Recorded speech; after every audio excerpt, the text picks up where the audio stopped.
can actually swear on this thing, Jim. Oh, well, that's a good thing. It's never really been my thing, but it's all good. I've gotten to the point where I don't swear as much now on TV and radio, which is scary, because we both know that I'm really good at a couple of things, and one of them was that. Okay. Well, everybody's got their special talents. And that was mine. There is mine. There you go. So I do that on occasion. But we are recording this for Wildfire Radio, and it'll be posted on the Wildfire Radio website in the next couple of days. And at some point, we'll also be part of iTunes. And Google Play. That's probably going to take a couple of weeks, but it will be out there, and I will notify everybody when we're doing that as well. We had some technical difficulties last week, episode 1, with Andy Julie and Dave Dudley, my friends. We were at Leatherhead, but we were able to get that on. That one might be a little bit tough, but to listen, we hope not. But we did get the show on. And here, we're going to go ahead, and I'm going to plow forward with my friend Jim, because I'm telling you what, this book, Jim, give us some background on this, because this book is awesome. You can hold it up as much as you want. Hold it up and all that stuff. If it's in 3D, do I have to do this? It's high def. Just turn it around. Turn it around, high def. There it is. Yeah. So, I mean, just to kind of give the basic synopsis of this. I mean, I've been in rock music for as long as I can remember. As a young kid, go rummaging through my mother's record collection, and everything from a lot of 60s stuff, everything from the Beach Boys to Sha-Na-Na, and even like Jim Neighbors and stuff like that. Jim Neighbors. It was across. A lot of people don't realize Jim Neighbors was a singer. Yeah, a lot of people don't know that. But spoke a lot different than he sang. Absolutely. I mean, it was like he was like on two different ends of the spectrum. He was when he spoke, because when you hear him speak, nothing like he sang. He had a terrific voice. Yeah, and I basically got into rock and roll, and over the years, I've been a disc jockey. I've been a mobile disc jockey over time. I've been in a few bands over the years. For those listening, that are on here, if you might remember the bands. If you remember 77 LeSabre or Redliner, within the last 10, 15 years. I was doing that thing, and then I was doing the internet radio thing too. Back when Live 365 was really the first place that actually started doing like this whole internet radio thing. So when I was doing the mobile DJing piece, I got involved in that, and then it kind of merged and morphed into some other stuff off and on. I ended up having my own show for a number of years, and finally about 2015 I gave everything up. Because I just got to a point where I was like, I just wanted to do something else musically. But I thought the show at the time kind of ran its course. So I always had this idea of writing a book, but I didn't know how I wanted to go through with that. But I knew that there was all these bands that I enjoyed and albums that I enjoyed that other people may not be familiar with, and it started to kind of merge into this underrated rock book, and that's where the theme kind of came in. I got you. And then I kind of said, okay, well, let's get a certain, some guidelines together. So the guidelines were pretty simple. I went a 45-year span, 1970 to 2015. I was born in '69, and I'll admit that most of my stuff from the 1960s or the 50s, I'm not always as familiar. I would have to do a lot more research for that. But I felt comfortable between 1970 and 2015 going through that. And then it kind of went from there, like, okay, now what do you do? One album. So I wanted to go 200 albums, but one album from each artist. And then it kind of goes from there. Like if the artist was in a band but they had a solo project, they could also be in there. And it really depended. And there was there's a lot of albums that missed the cut. That after the fact, after I'm putting this together, then I start thinking about other albums and others. So there's already talk. And I was just going to say, wait a minute, is this kind of like a movie thing, Jim? Are we going to have a sequel? There's a possibility of a sequel. There's a lot of other stuff 200 underrated albums, Jim. I mean, once and actually, the book came out September 15th. And it's done fairly well sales wise. I mean, we're obviously not ready to retire off this book. I was just going to say, if you ever get to the point where you say, well, we don't need to sell any more books, I don't really think that that's going to happen. Right. Hey, I see some people joining us. That's awesome. If you guys have questions for Jim or myself, it can be about the book, it can be about anything else, let us know. We have a couple friends here.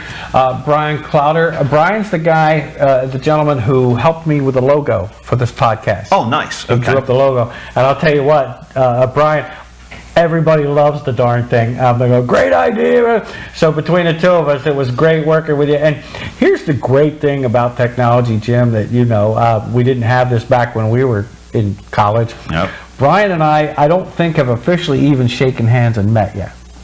But I've dealt with Brian probably for almost a year now with a couple of things. And great guy. And very prompt, very good. I just love my logo. I think it's great, so. It's funny you say that, because I actually, for the cover of the Underrated Rock book, the person that created the cover, and also the back as well, his name's Kevin McElroy. He also goes by the name Kevin Law. He runs an internet station called Philly Rock Radio. I've heard. They have a show called The Saloon, and which you would be a great guest on The Saloon. Well, for put years, in the plug, because I'll go in and go through the swinging doors. But for years, you guys. for years, I had talked to Kevin, and Kevin even tried to talk me into getting a show on his station, all this kind of stuff. So then finally, when the book came, he offered his services. He kind of does graphic design and stuff, and said, "Hey, I can design a book cover for you." And I was like, "Okay, let's go for it." I like that book cover. It came out. There was actually two designs, and then I went and let about half a dozen people look at it and say, "Hey, what do you think?" And this was the one that came out to be the winner. Okay, and it came out great. And then finally, I did an interview, probably about 3 weeks ago, just about a shy of a month. And that was the first time I'd ever met him. And I probably had been talking to him off and on for probably about 4 years. Yeah, at some point, Brian and I will meet up, and that'll be fun to talk to him, because he seems like a good guy.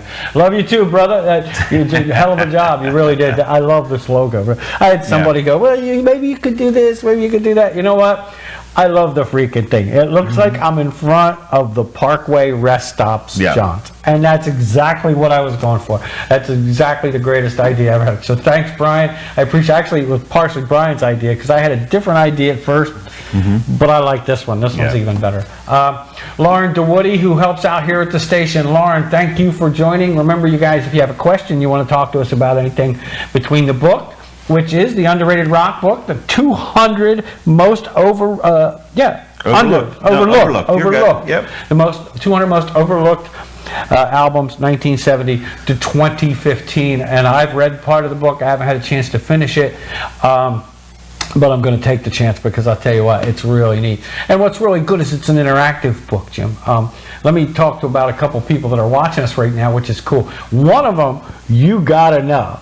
Maria Raimondo. I do know Maria. Maria Raimondo is like the most awesome person in the world to me. I agree. She is awesome. I mean, always upbeat, listens to everybody's problems. She's an athlete now. I mean, I don't know if you saw, she's like a triathlete. I've seen it. I try too. I try to eat as much as I can. I wish I had the energy. I mean, it amazes me how much energy this woman has. It really does. A really nice lady. Thanks, Maria, for tuning in. We both really appreciate it. You are, as they say, you are the bomb. Well, I went to high school with Maria. Was it high school? I know. Yeah, I went to high school. She was at the college. Yep, I went to high school with Maria. She was a year ahead. She was a year ahead of me. Not that we're aging ourselves here. No. But you know what? Let me tell you something. If Maria's a year ahead of you, you would never know it. No. Look at her, folks. Look at her. She still looks like she's in high school. She still looks like she's in stinking high school. I hate her for that. Some people are gifted in other things, and some people are gifted with the fountain of youth. But you know what? She works at it. I mean, she's an athlete. So she really does work at it, and that's great. And she, to me, is an example of motivation. And like you are with your book, she's found a passion. And you have with rock music, and we know that from when we were at the radio station together. She's like, oh, hi, John. Oh, Hi, Zach. Zach Reed, our COO from Quinn Broadcasting. And I do have to say something here.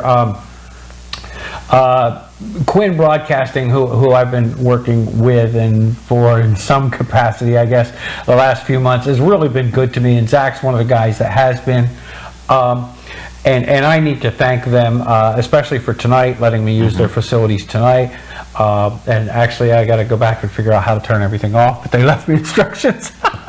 but can't be that hard, right? No, it can't be because they're going to let me do it. So they're like, no, we put them on air, but when it comes to this push a button stuff, we're a little afraid. Great responsibility. Really Maria says, congratulations. Hi, Jim. She's smiling at us and says, congratulations on the book, I'm sure. Thank you. And I'll tell you, Maria, I feel bad that I didn't let you have a copy of my book today to at least look through, but I'll catch up with you because it really is a good read, and it's a lot of fun. Margie Homan, a friend of ours, has joined as well, so that's good as well. My friend Chrissy, Chrissy, do I say your name wrong? I always say Yacovelli, but there's no Y in that. Hey, you would know. She's the name ends in a vowel. We've had all kinds of people whose names ended in vowels. Except for Harris. Ramondo, Jim Santora, our production guy who helped me set up tonight here, Dave Virgilio. Thank you, Dave. Zachary Rito. Zachary Rito.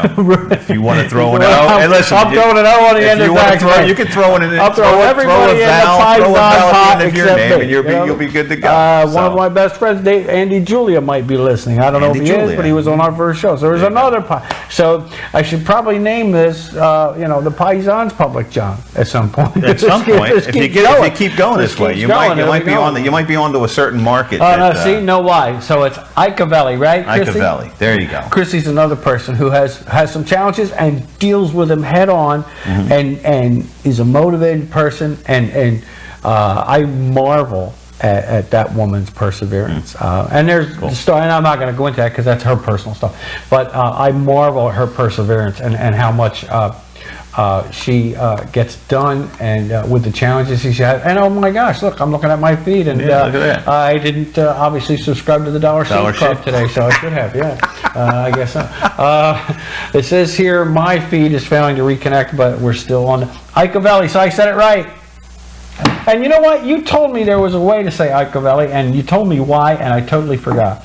But you don't have to thank me. It's true, and you know it. So we're not going to get into a long discussion about that because it's true.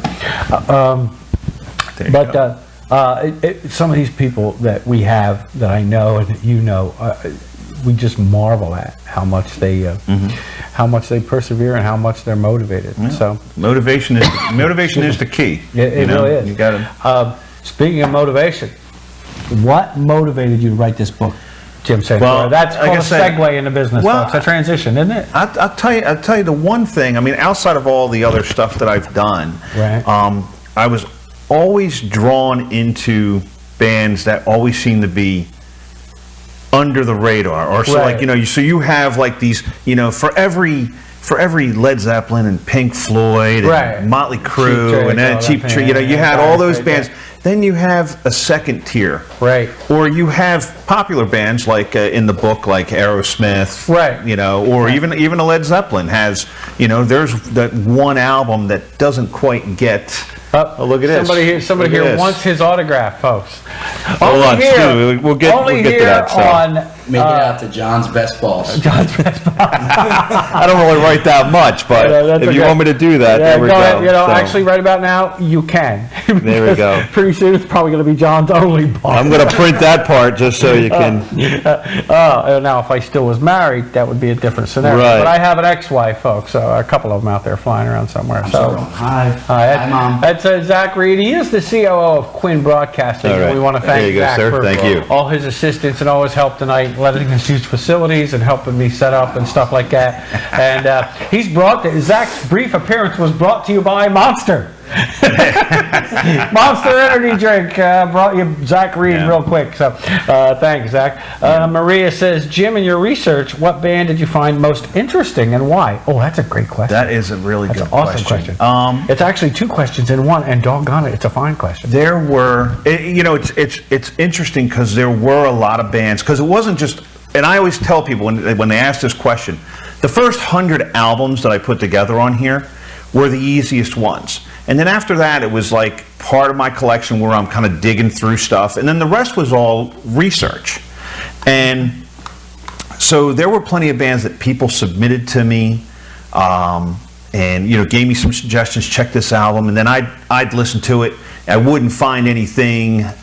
Maybe that album or that release didn't really do anything for me, but then I'd find something else that kind of drew me in that certain direction. Right? So a couple bands that kind of pop out at the top. There was a band in the '70s called Legs Diamond that stands out. They were in the '70s. Vaguely heard of them. And I'm gonna jump in the book here because sometimes you need.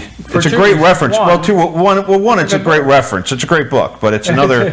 But just so I can remember what I even said. But 1977, they had an album that was called "A Diamond Is a Hard Rock." Okay. And they're kind of like this. They're kind of like in that stage before like it really starts. That whole LA scene starts to break. Right.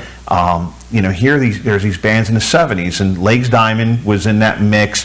They had a song called "A Diamond Is a Hard Rock." So it was a title track. The other song that stands out, because I don't want to confuse, because there was plenty of bands here, but there was another song called "Woman," which was kind of more of a longer power ballad. Okay. But the songs are so good. But so, the question was, why wasn't this band, blowing as up. big? Why wasn't it blowing up? Van Halen was kind of. Kind of starting. So they're in there at about the same time. But after this album, another album or two after that, and they kind of faded out. By the time the '80s kind of hit, they were done. Right. But they were, in my opinion, that was the one band. Like when I was going back listening to different songs and stuff, I was always going back to what they were doing because it was they just had a certain sound, and I'm like, why is this not? So you were kind of using them as a reference for certain things then, really? They were actually suggested to me by, and I'm going to do a shout out. I'm not sure if he's on or not, but Dominic Shork, if I'm saying his last name right, I'm sure I'm butchering it pretty good.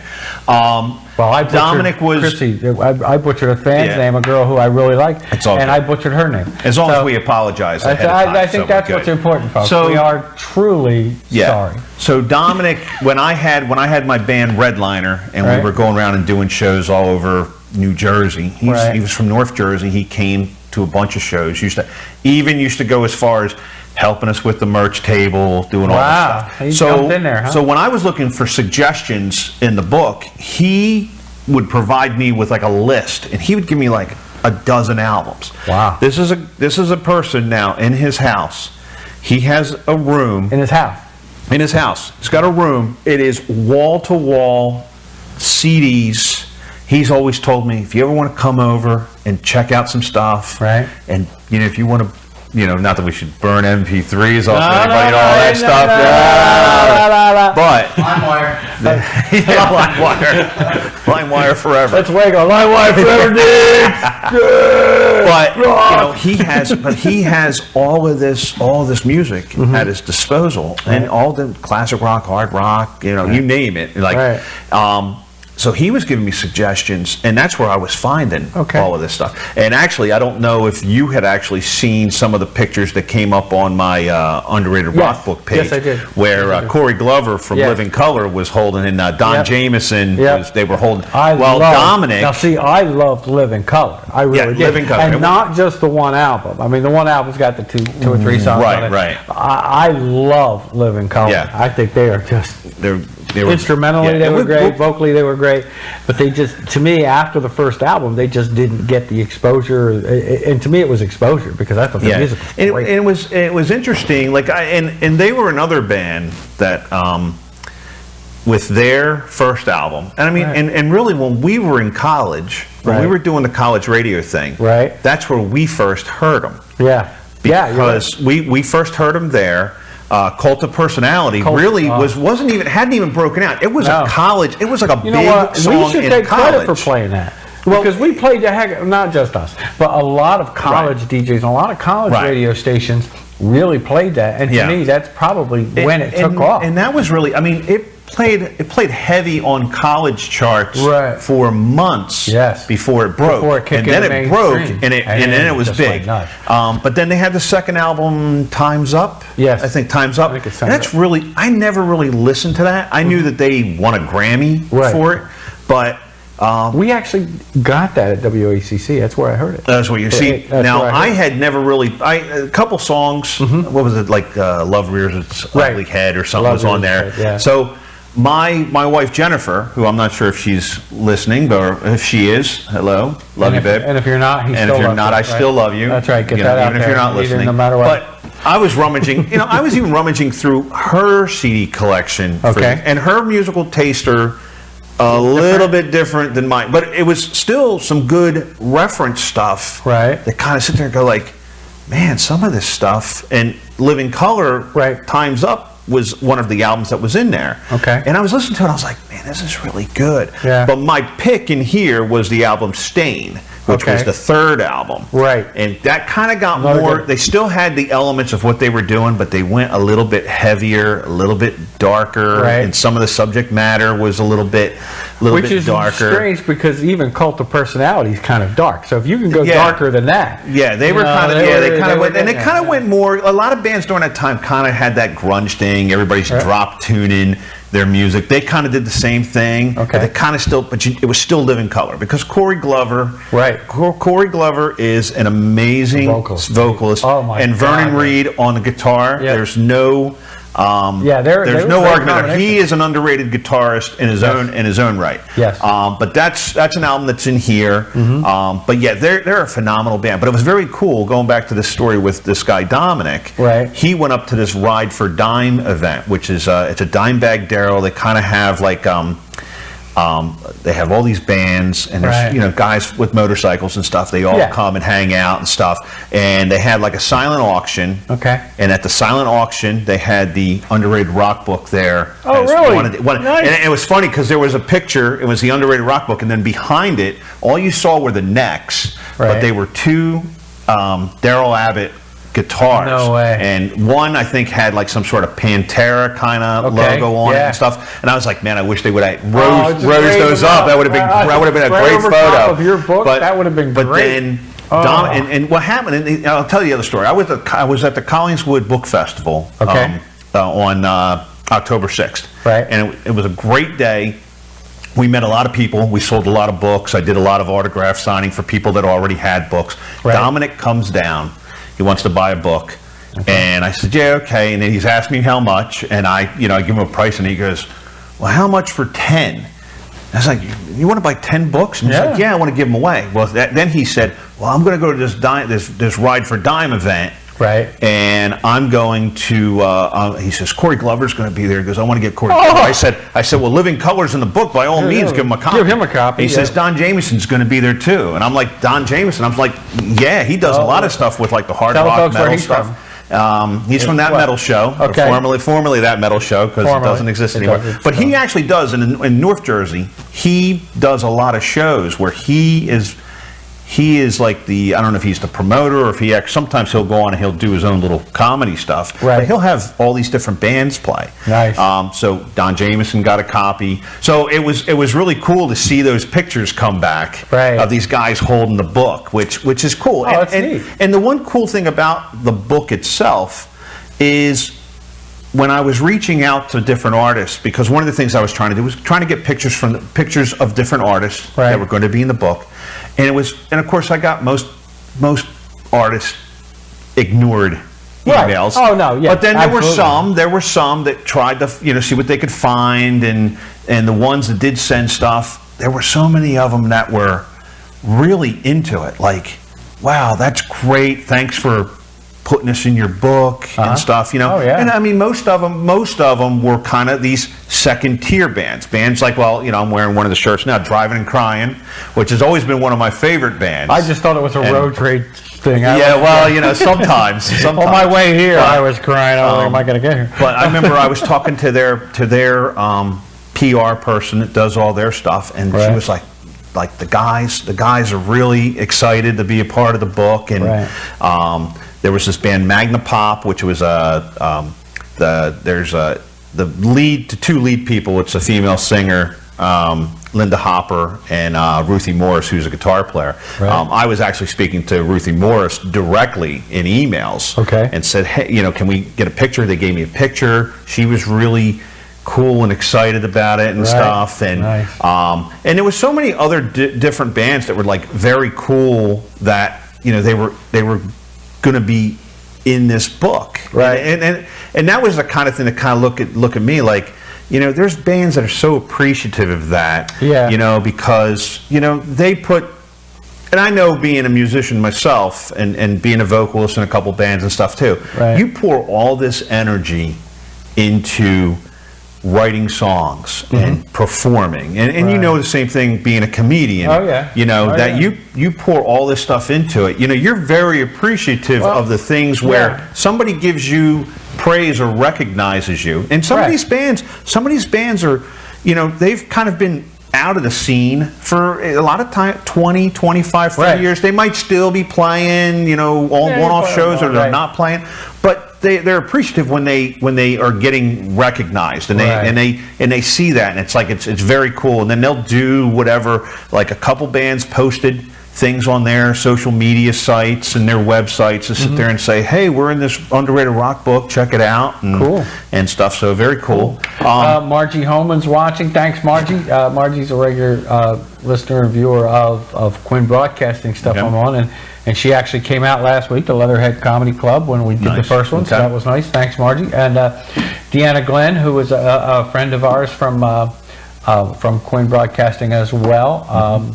Thank you, Deanna, for watching. I really appreciate it. You're awesome. I don't care what anybody says about you. Nobody say anything, I swear.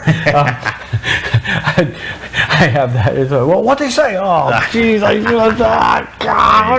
Hey, can we do a quick plug here for anybody? Oh, sure. Let's do a quick plug. Let's do a quick plug. Go ahead. I have a couple more. If anybody's interested in this book, the Underrated Rock Book, how to get the book. You can go. The easiest way is probably to go directly to my website, which is underratedrockbook.com. Okay. You can go there. There's a link to Amazon, and it'll take you right. I saw that earlier page. today. It'll take you right to the Amazon. You can go right to the page. It goes right there. We do have it available in paperback. Okay. And we also have it available in Kindle. Okay. Oh, it is available in Kindle. Right? Yeah. Okay, so nice. I'm not really a Kindle guy. I've always been a paperback guy. I know. But, yeah. So you can. It's available. It's available there. You can grab it. The way I look at it, there's certain people, and also you can go to Facebook and check out. If you do a search on Underrated Rock Book, we're there. We do a lot of cool things there. We post videos. We talk about different stuff. So there's quite a few people that get on there and kind of do their own thing and stuff there too. So it's pretty cool that way. But with going back to the book. And of course, I lost my train of thought. But go figure. That's how it works. Where it works sometimes. But so we were talking about the types of people that I think that would be into this book is if you're going back and really my other theme here was a lot of people aren't into what rock music is right now. Right. And really, if you're listening to the radio, outside of a couple rock stations, and even then, they're still playing.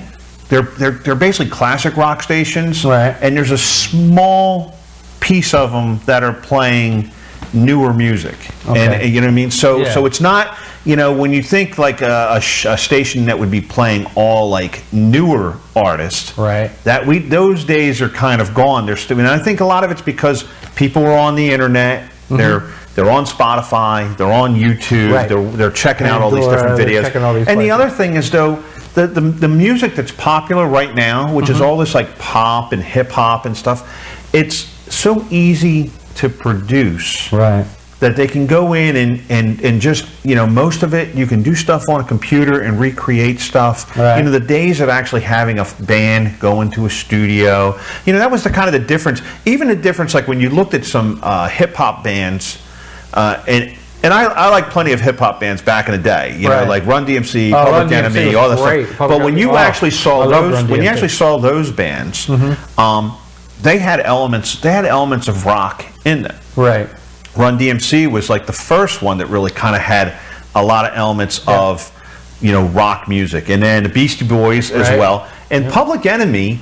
Also, I still remember that their first two albums, and going back to talking about Vernon Reid from Living Colour. The Public Enemy album, Yo Bum Rush the Show, came out in 1987. Okay. They have a song called Sophisticated Bitch. Right. Vernon Reid. Not my ex-wife, by the way. No. She was an unsophisticated. But Vernon Reid does a guitar solo. He actually plays the guitar. Okay. And then he does a solo in it. And it's like, that's how I found out about Living Colour. Right. Like when Living Colour came out, and they said, "Oh, Vernon Reid." I said, "Wait a minute, that guy was playing guitar on Sophisticated Bitch." You know what I mean? But so there was rock artists. There was a time, even going back to where Michael Jackson and Eddie Van Halen does a solo and beat it. I mean, there's still a rock element. That's like when the Rock and Roll Hall of Fame. Like when people sit there and say, I love these arguments when people sit there and say, "Well, they were a rap artist. That's not rock and roll." Now you got to kind of go back to the. Maybe the music now doesn't really relate to anything rock and roll. Right. But the artists that are making the Rock and Roll Hall of Fame now that are in that category, they kind of have elements of rock. Do you know what a great? I don't know if you've seen it, and I know I'm probably interrupting you. No, you're fine. There's a great clip, and some people may have heard about it. I'm not sure, on YouTube. Not so long ago, there was another. A tribute, I believe, to George Harrison. Okay. Now, I don't know if you remember the first one, a year after he passed away. That was great. And it's just a quick video on YouTube of Prince. Yes. And did you know the backstory is originally George's wife didn't want Prince to play the guitar on this, but he plays a solo on While My Guitar Gently Weeps. Yes. And if you didn't know that Prince could play guitar, if you thought Prince was just a pop guy, you are sadly mistaken. Watch that. Because when she watched him, she said, "Oh my God." And the backstory there was, I'm sorry. Absolutely. And he just took that and ran with it. And it's just like one of the greatest guitar pieces, I think, solo-wise, I've ever seen. Well, the thing about Prince was he was a rock guy before he was a lot of people didn't know. They didn't know that. His first album. I mean, his first album comes out in 79, 80, somewhere around there, and it's more like rock, some funk bass, and stuff. And then people start catching on. When 1999 comes out, the album 1999. Well, I still remember WMMR back in the day playing Little Red Corvette on MMR in the 80s. Well, they also played Culture Club back in the day too. They might not admit that now, but they did. They won't admit it. But they did play a lot of these bands, and then Prince took off. 1999 kind of got him, and then it was Purple Rain, and then after that. He really wasn't. I mean, he became a pop guy, but really, his music kind of transcended all that. So you listen to some of those pop songs per se, and we're putting for those of you that are listening to us on Wildfire Radio and not seeing the Facebook Live feed. In all honesty, Jim and I both have just put up the old air quotes when we say pop. We did. So I should explain that. When you see Prince did pop, and he did. But in a lot of his pop songs, if you listen to them, the elements of rock are in there, especially guitar. There's almost always in any Prince song at least a real, somewhat, even if it's just a few seconds or a few minutes, of some kind of guitar riff. And folks, let me tell you, that lead guitar is Prince. It's not anybody else. He could play some serious guitar. When he did the Super Bowl. Yes. If anybody, he was a guy that he was I think he was a multi-instrumentalist anyhow. Yeah. So I saw a thing where he played drums. Yeah. And so he could do just about anything. And one of my favorite songs was Raspberry Beret. Yeah. Now, of course, it's a very popular pop song. It's on the radio all the time. But that song even has kind of a psychedelic quality to it, that some of his other songs don't. You don't really notice that, because where the other ones could kind of go on the rock side, he always could flip it, and that was always the cool thing about. and really a lot of the artists that are in this book, Right. some of the things that are some of the albums that are in here that are listed that are underrated are because bands or solo performers, whoever they were, they decided they were going to flip it, Right. and the audience Didn't follow them. Right. A couple albums that come to mind here. Cheap Trick's All Shook Up, because Cheap Trick at the time were riding this wave of success. Right, yeah. They had the At Budokan album had come out. It was huge. That kind of gave them, because then that meant when that album came out, all their previous records, where they were just kind of making a little bump in the road, all of a sudden they were super huge. Yep. They pushed back. They had the album Dream Police. That got pushed back out almost a year after Budokan, right? because Budokan got huge. It was huge in Japan. Yeah. And then they said, "Hey, we need this market here," and it blew up. So then they did Dream Police. Right. But now they're a different band now. Yeah. And Rick Nielsen and Bunny Carlos are being the backing band for John Lennon when he does Double Fantasy. Yep. So they're kind of a different band. Then they got what's his name? Drummond, thanks for and you know what, Mahi, if I'm saying your name wrong again, I met a very funny up and coming comic. Info. Cool. He's gonna be funny as heck. Well, he is already funny, but he's an up and coming comic. We were on a couple shows recently, and we ran into each other. This guy is hysterical. Sorry, I took you off. No, you're fine. But I want to thank him for watching. And spread the word, because this is a new podcast that I've started, and this is my friend Jim Santora, and we're going to hold up the book. Jim, hold up the book. There we go. Here, let me hold up the book. Hold up the book. There we there go. It is, the Jim. underrated rock book. Where am I at? Oh, there we go. You're right there we there, go. Jim. Yeah. There it is. We're holding it up for Facebook Live, folks. So for you Wildfire people, let us know what the name of the book is, Jim. It is the underrated rock book, the 200 most overlooked albums, 1970 to 2015. Awesome. Available on Amazon, paperback and Kindle. You can check it out by searching Underrated Rock Book at Amazon, or you can go to underratedrockbook.com. Awesome. And you've got some stuff on YouTube I saw as well.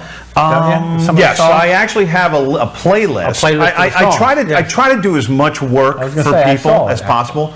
So one of the things we have is if you go to YouTube, there's a YouTube. I do have. If you go to underratedrockbook.com, there is a YouTube link where you can check out videos, one video from each album that's in the Underrated Rock. Okay. Now, I will say there's 199 videos. Right. Because for some reason I can't remember which band I'm leaving out. So at some point when I get a minute, I'll fix that and add that 200 band. So it's 199. There's one short. There's one short. If anybody can find it, if you read the book, you might be able to find it. Read the book and then go back and look at that. You may say, hey, this one's missing. So, and the other thing I did. Frank, thank you for joining in. Frank's a good friend of our shows and is actually an actor. Oh, nice. He was on a show recently. He's he's actually going to be on a television series. Frank, if you want, send me the name of that, and we'll put that out here for some people as well. If you can, I don't know if you can or not. Cool. But he's on, and Frank's a very talented actor. So I just wanted to also.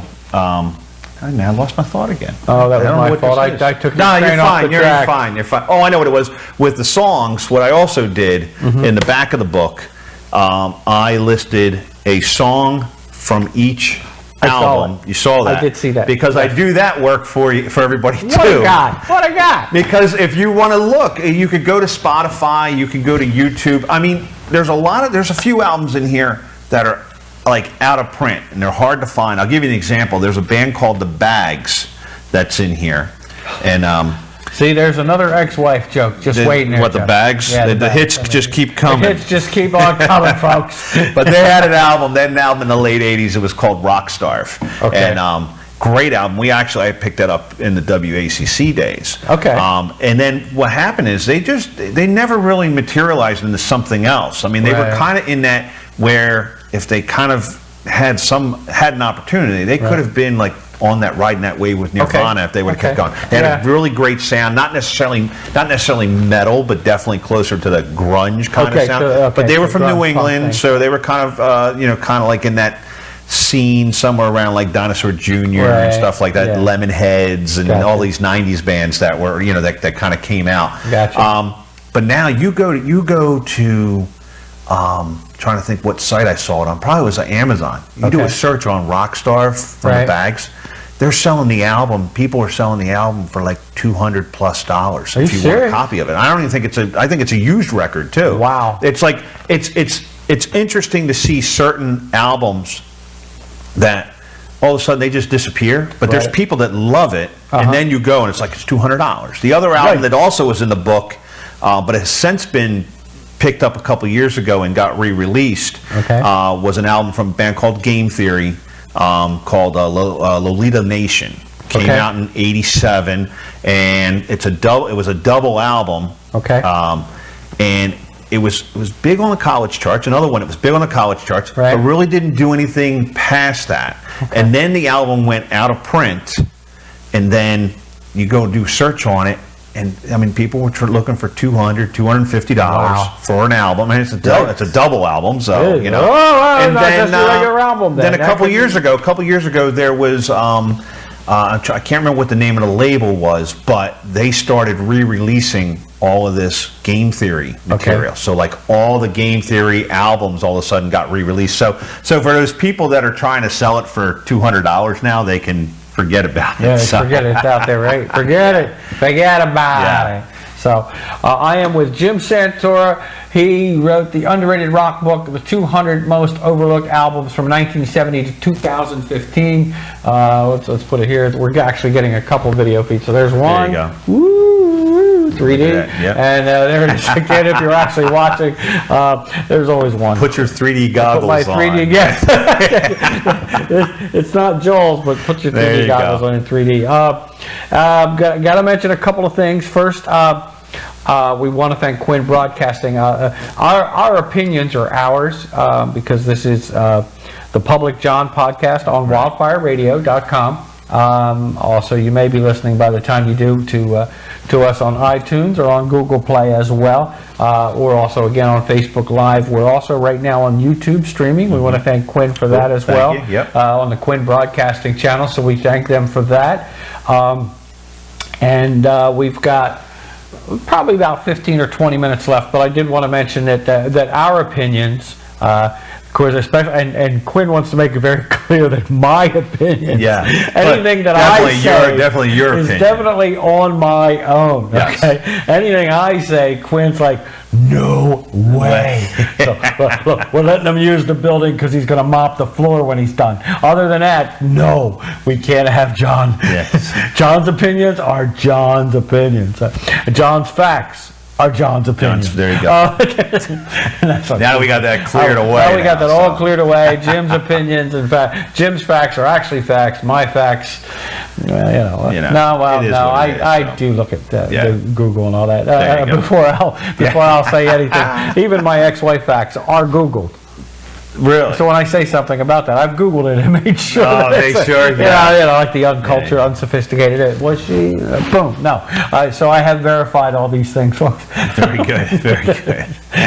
But Quinn Communications, they have absolutely nothing to do with any of our opinions here on the Public John on wildfireradio.com.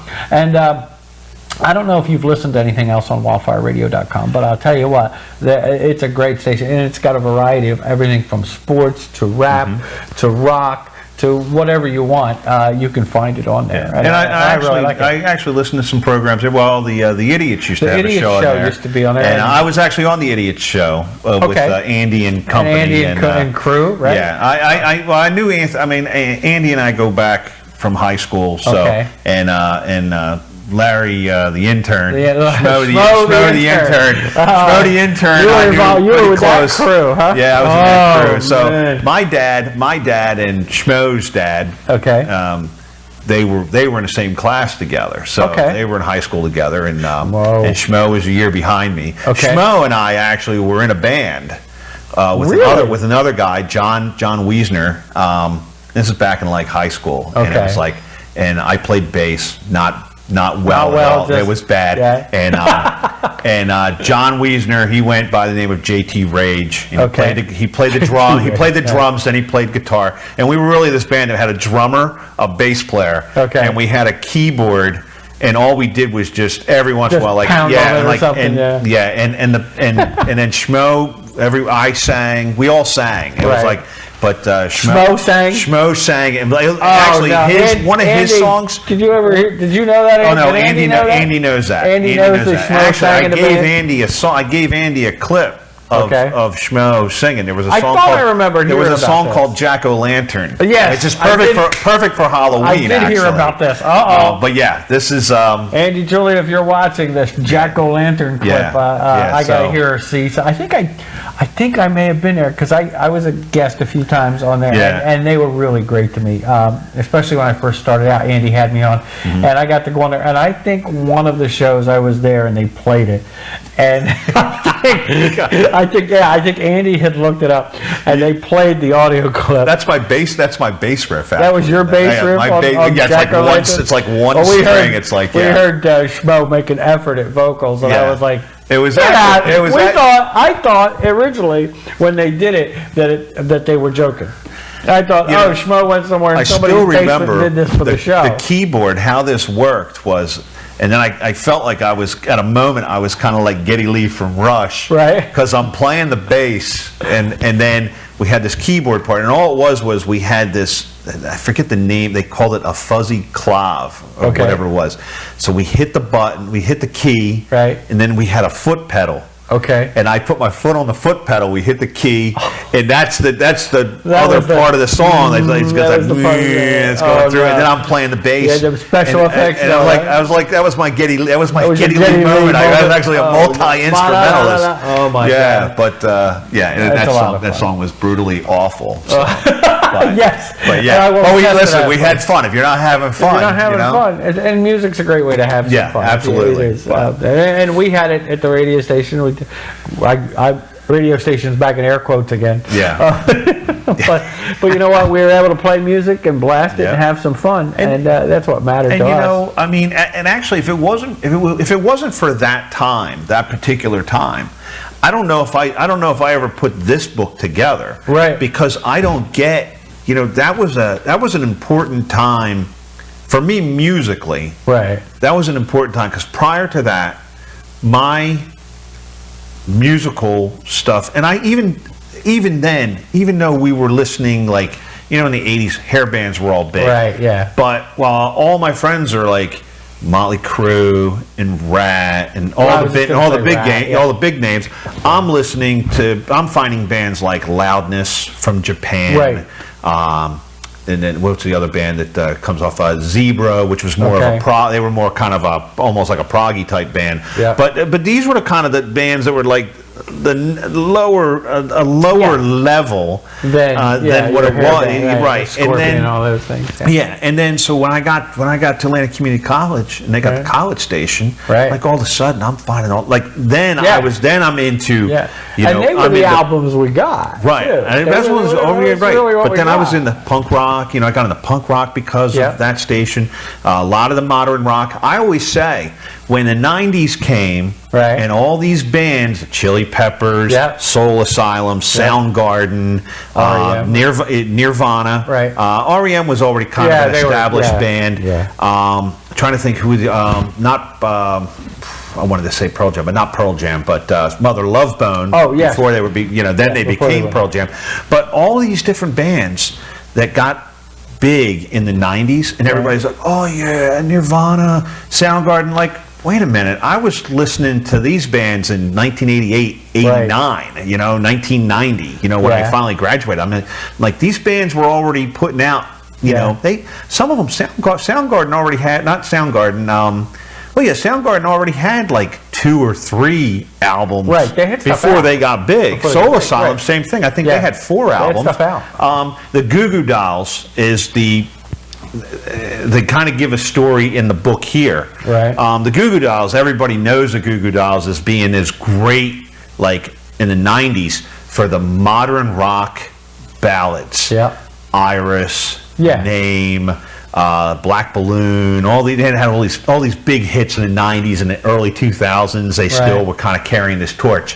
What people don't realize about the Goo Goo Dolls is their albums from the 80s, before they got signed to a major label, they were like melodic punk rock. They were fast, they played heavy, and they were just off the hook.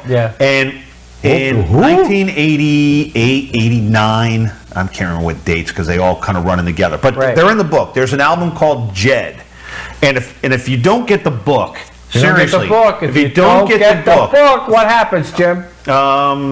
Nothing. You just check this stuff out on YouTube or whatever. But no, but seriously, underratedrockbook.com. But the album Jed, definitely go check it out. You're going to find out that the band that you know as the Goo Goo Dolls was a different band at one time, and they had songs. They had a song called "Up Yours." It's like, and that was a full-on punk song. When people, it's funny when I sit there and people say, "Oh, I like the Goo Goo Dolls." Like, you ever heard the song "Up Yours"? No, they don't sing that. Trust me. Like you, you didn't know. Drew Papsky, thanks. Hey, Drew, do me a favor, if you're still watching. Send me the name of your podcast. I know you have one. Drew is a big Flyers fan, and he's got a podcast as well. And I think he does a lot of the Flyers talking stuff. It's awesome. I've heard it, and I can't remember the name of it. I'd have to look it up again. You know what happens when you get older? You don't know yet, but I'm getting there. Older, give me time. Give me time. You lose some stuff. I've been doing it during the show. What are you talking about? But you and me both. You and me both. But anyway, we do want to thank a lot of people who, a few people anyway that are watching. I'm saying a lot, but some of them are repetitive. I want to thank Maria Raimondo, Chrissy Icavelli, and I should have known how to say it the first time. I messed up. She told me a while back, and again, remember we were saying about that? Yes. So I want to thank Chrissy for watching, Maria, Margie Homan, Drew Papsky, Brian Clauder, Deanna Glenn, Maddie Drummond. I thanked Brian Clowder. Hey, my friend Dennis Ingraldi, who's been on our show, and he's been on the Quinn show, and he doesn't know it yet, but soon he's going to be on this show on the Public John. Dennis, hey Dennis, how you doing? It's my friend Jim Santora who wrote. What's Jim, up? hold it up for the Facebook people. The Underrated Rock Book, the 200 Most Overlooked Albums, 1970 2015. Awesome. Everybody needs a copy of this book. Christmas is coming. You know that's true. Here, I'll do another quick plug here. Do another quick plug, Jim. Christmas is coming. And what would you want to put under the tree for Christmas, Jim? Well, if you have a family member or a friend that loves rock music of all different varieties and styles. Absolutely. And especially from the years 1970 to 2015. Oh, sure. This would be a great book to give them. This would be the book to give them for Christmas. Merry Christmas. Merry Christmas. Thank you. Jim Santora, who I appreciate the early Christmas gift. Hey, Thanks, you're welcome. Jim. There it is. You're welcome. Happy holidays to all of you. Get this book. You can find it on Amazon. You can check out some of the songs on there on YouTube, the 199. Yes. The 199 out of 200. 100 out of 200, a song from each of the albums. You can go on Facebook and you can get it. It's also available on Kindle, right? Yep. Paperback book as well. Dennis Ingraldi, what's my name? My name is John Harris. Sorry, Dennis, you didn't know who I was. Dennis knew who I was. There you go. He's telling me, say your name. So I'm saying my name, John Harris. There's something that Quinn Broadcasting will say is John Harris's opinion. And the way he spoke was all on him. There you go. So there it is. Thank you, Dennis. He is a really cool guy. Jim Santora, an author, and I'm proud to say he's my friend. We actually did college radio station together in a closet without a window. Like now, they got a window. It was a fire hazard. And were we probably the only two guys that did rock and roll? Because everybody else, I think we did. I think there was a lot of guys that did rock. Did they? I still remember. Might have been me that I slipped blues in. Maybe I was the guy slipping some blues in. But we did have some people that did some really cool like hip hop shows. We had a reggae show. Yes, I seem to remember that we had a reggae show. Right, we did. I did a blues show. Right, you had a blues show. And then we both did rock and roll shows. We did rock and roll shows. I remember doing, I did a full-on like hard rock metal show. Yes. And then I did an alternative rock show. Yes. And then I think every once in a while I would just mix it up and play whatever I felt Whatever you felt like. Listen, that time, and now it's great because now, I mean, closet. If I think she means closet. Maria's like, closets usually don't have windows. Yeah, closets.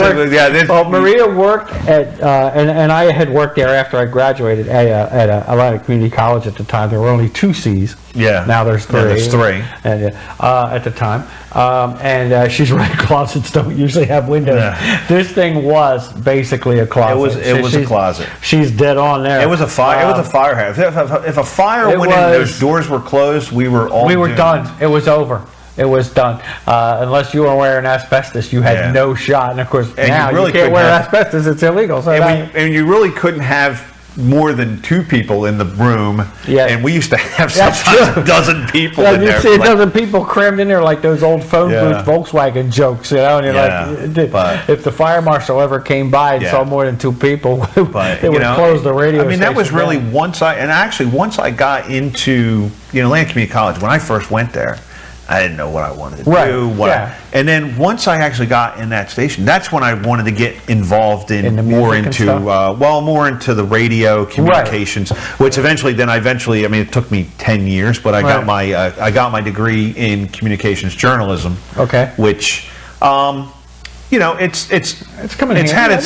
It's coming handy. I mean, even though I may not have ever really, got on, big radio or something like that. My friend Dennis is like, which college was this? I went to a few. Yeah. He knows me. Yeah, we bounced around it too. I bounced around a little bit. But at the time it was ACC, now Dennis, and now it's ACCC. And I admit that I still have problems saying it, even though I'm glad they are part of Cape May County and a big part of Cape May County. Mm-hmm. But I still have problems saying. Last time we said ACCC, it was because of the Academy of Culinary Arts. Right, because that was also the college. That was ACCC. Yes. Yep. So I guess now that's probably ACCCC. See you later. I don't know. I'm lost now. I don't know. But Margie Holman, yes, radio station in a closet. Yeah, it almost sounds like one of those Saturday Night Live skits, doesn't it? I got this in a box. Yeah. You too can listen to a radio station in a closet tonight from 6 to 7. It was something. Man, but it was also a good time. Of course, it was one step towards. It was either that or a dumpster. And you had nothing. Yeah, it was. So you take what you get. Gladly took the closet. Yes. Every so often we would have so many records because, like most radio stations, the one thing I will say is the record company sent us records. We didn't have to buy them. Right. They knew we were playing them. Hopefully some used deodorant before they went to the station. There were times that didn't happen, I think. There were some people there who needed to learn. We were trying to send them to a different class that they should have taken in high school called health. Yes. Health. And it wouldn't surprise me if a couple times we gave away bars of soap for Christmas. Which if you always, and if you ever wonder, I mean, how do you give somebody that? Yeah, but then again, sometimes you got to for the good of the masses. For all the right here's some perfect. There was a definite cast of characters, but there's cast of characters anywhere you go. Right, in anything you do. And this was such a great eclectic group because music brings that out. Yes. So that was the one. That was one thing. We did have a pretty good. We did have a really good group of people. Yeah, we did. Do you remember? We had a survey. Right. I don't know if you were a part of this, but we had a survey, because we wanted to see, because people were like, what the radio station we played too much hard rock or metal or whatever. So we had a survey, right? So I remember I typed up the survey, we printed it out, and we rigged it so that it was like all these different categories. Yes, it was hard rock, metal, punk, and it was all these different. And then all these people were like checking off, like, everything else. Hey, we win. We're still playing hard rock. Congratulations, and everybody's like, and afterwards, all guys go, what happened to rap? What happened to hip hop? Yeah. Oh, I don't know. People didn't vote for it. I think people wanted more Madonna. Or at the time that wasn't. That we crossed out. You couldn't have. have that. So, yeah, we've had a great time tonight. Reliving some stuff. I hope to have Jim back again some other time when he writes his next book, which we've already discussed that there probably will be a sequel. Actually, I got one other announcement. One other announcement. Well, then, doggone it. I might be getting back in the game here. Really? So, yeah. You're getting back into broadcasting? Might get back into broadcasting here. When I do, yes. I don't want John Harris to be the third wheel on a rotating wheel. Wow. Because we're going to do, the way it's going to be the Underrated Rock Show. Okay. So we're going to feature underrated artists and songs. Okay. We're going to I'm definitely an underrated artist. We're going to focus on the book. Right.